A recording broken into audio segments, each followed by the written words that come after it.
Hi hello I'm doctor Niloufer అండి. నేను యూట్యూబ్లో హెల్త్ గురించి, లైఫ్ స్టైల్ గురించి అండ్ మోటివేషన్ గురించి చాలా వీడియోస్ చేశాను.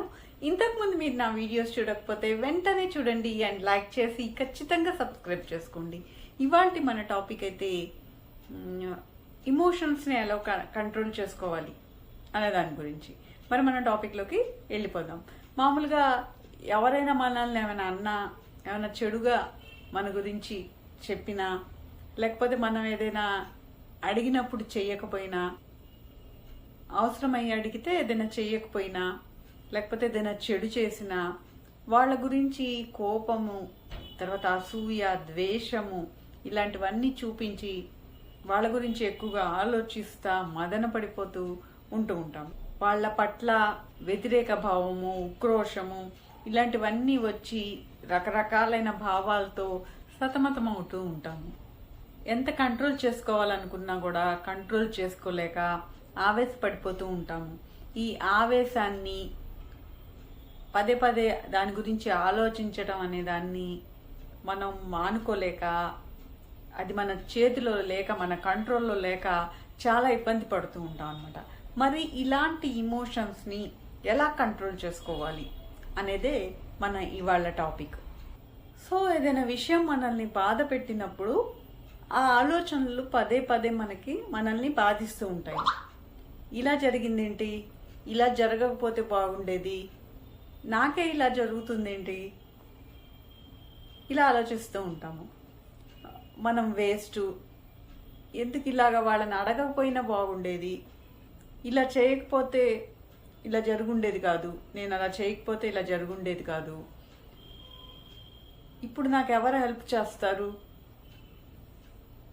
ఇలా రకరకాలుగా పరిపరి విధాలుగా ఆలోచిస్తూ మన మైండ్ని పాడు చేసుకుంటూ ఉంటాము.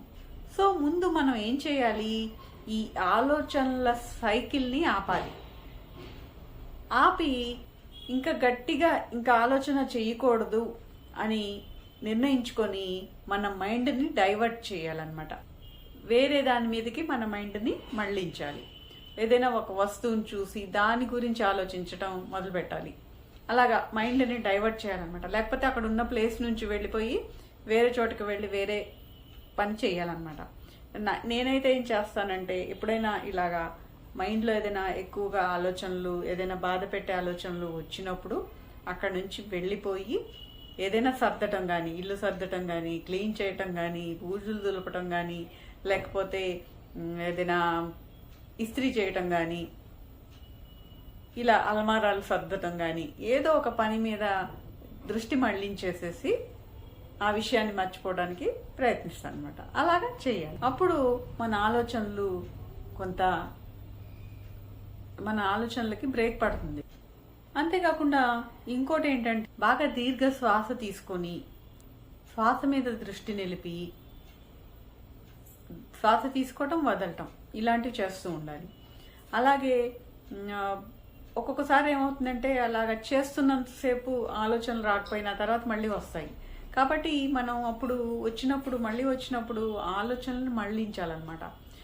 వాళ్ళు సపోజ్ ఇలాగ అనుకొని ఉండి మనకి సహాయం చేయలేకపోయి ఉండొచ్చు, వాళ్ళ సిచ్యువేషన్ అప్పుడు ఇలా ఉండొచ్చు, మనం అలా చేయబట్టి వాళ్ళు అలా చేశామేమో, లేకపోతే వాళ్ళకి మనం చెప్పింది అలా అర్థమైందేమో.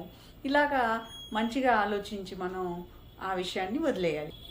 లేకపోతే ఏం చేయాలి, ఏదైనా మన పాత ఫొటోస్ చూసుకోవటం కానీ, లేకపోతే ఏదైనా మంచి సినిమా లాంటివి చూడటం కానీ, ఇలా చేసి మన మూడ్ని మార్చుకోవాలి. అలాగే మనం మార్చలేని వాటిని మనం అంగీకరించాలి. వాళ్ళు మనం పని చేయకపోవడానికి ఇది కారణం కావచ్చు అని ఆలోచించవచ్చు. అంతేకాకుండా వాళ్ళతో పని చేయించడం మన చేతిలో లేదు కదా. మనం మ్యాక్సిమం మన ఎఫర్ట్ పెట్టాము, మనం చేయగలిగినంత అంతా చేసాము, అయినా కూడా పని జరగలేదు. కాబట్టి మనం దానిలో మార్చుకునేది ఏమైనా ఉంటే దాని గురించి ఆలోచించాలి. ఫర్ ఎగ్జాంపుల్కి, మనం ఎవరినైనా అప్పు అడిగితే వాళ్ళు ఇవ్వకపోతే, వాళ్ళు ఇవ్వలేదు, వాళ్ళ దగ్గర ఉండి కూడా ఇవ్వలేదు అని ఆలోచించకంటే, వాళ్ళు ఆ టైంలో వాళ్ళ దగ్గర డబ్బులు ఉండకపోవచ్చు, పైకి బాగా కనబడినా ఎప్పుడు డబ్బులు ఉండాలని లేవు కదా అని ఆలోచించవచ్చు. అంతేకాకుండా అప్పు అడగటం తప్పు, వాళ్ళు ఇవ్వలేదని బాధపడటం కూడా తప్పు. మనకు ఉన్న దానిలో చేసుకోవాలి కానీ అలాగ అప్పు ఇతరులను అడగకూడదు అనే విషయాన్ని మనం గుర్తించాలి. అంతేగాని వాళ్ళు చెడ్డవాళ్ళు, వాళ్ళు ఇవ్వలేదు అని ఎక్కువగా ఆలోచిస్తూ ఉంటే మన ఆరోగ్యం కూడా ఎఫెక్ట్ అవుతుంది. వాళ్ళతో శత్రుత్వం చేయటం, నెగిటివ్గా ఆలోచించటం అనేవి మన ఆరోగ్యం మీద ప్రభావాన్ని చూపిస్తాయి. అలాగే మన సమస్యలు, మన ఇమోషన్స్ అనేవి మన నిద్రను కూడా ప్రభావితం చేస్తాయి. అలాగా నిద్రని ప్రభావితం చేస్తే మనకి చాలా రకాలైన మానసిక, శారీరక ఆరోగ్య సమస్యలు తలెత్తుతాయి. కాబట్టి ఏ సమస్య అయినా, ఏదైనా మన నిద్రని ప్రభావితం చేయకూడదు. ఎన్ని బాధలున్నా మనం సరిపడా నిద్రపోయేటట్లు ఉంటేనే మనకి ఆ సమస్యలను తట్టుకునే శక్తి కలుగుతుంది. మనం ఇన్ని చేసినా కూడా ఈ సమస్యలు ఇంకా బాధిస్తూ ఉంటే వాకింగ్ చేయటం కానీ, లేకపోతే ఏదైనా చిన్నపాటి ఎక్సర్సైజ్ చేయటం కానీ, కామెడీ మూవీ చూడటం కానీ ఇలాంటివి చేస్తూ ఉండాలన్నమాట. అప్పుడు హ్యాపీ హార్మోన్స్ అనేవి రిలీజ్ అయ్యి మనకున్న టెన్షన్, ఒత్తిడి అనేది కొంతవరకు తగ్గటానికి అవకాశం ఉంటుంది. సో ఇవండి ఈ పద్ధతుల ద్వారా మన మానసిక ఇమోషన్స్ని కంట్రోల్ చేసుకోవటానికి అవకాశం ఉంటుంది. మరి మీకు ఈ టాపిక్ నచ్చితే వెంటనే లైక్ చేసి షేర్ చేయండి. ఏమైనా డౌట్స్ ఉంటే కామెంట్ రూపంలో తెలియజేయండి. అండ్ సబ్స్క్రైబ్ చేసుకుని నోటిఫికేషన్ ఆన్ చేసుకుంటే ఇలాంటి మరిన్ని మంచి వీడియోస్ మీరు చూడగలుగుతారు. And thank you for watching. మరొక వీడియోలో మళ్ళీ కలుద్దాం.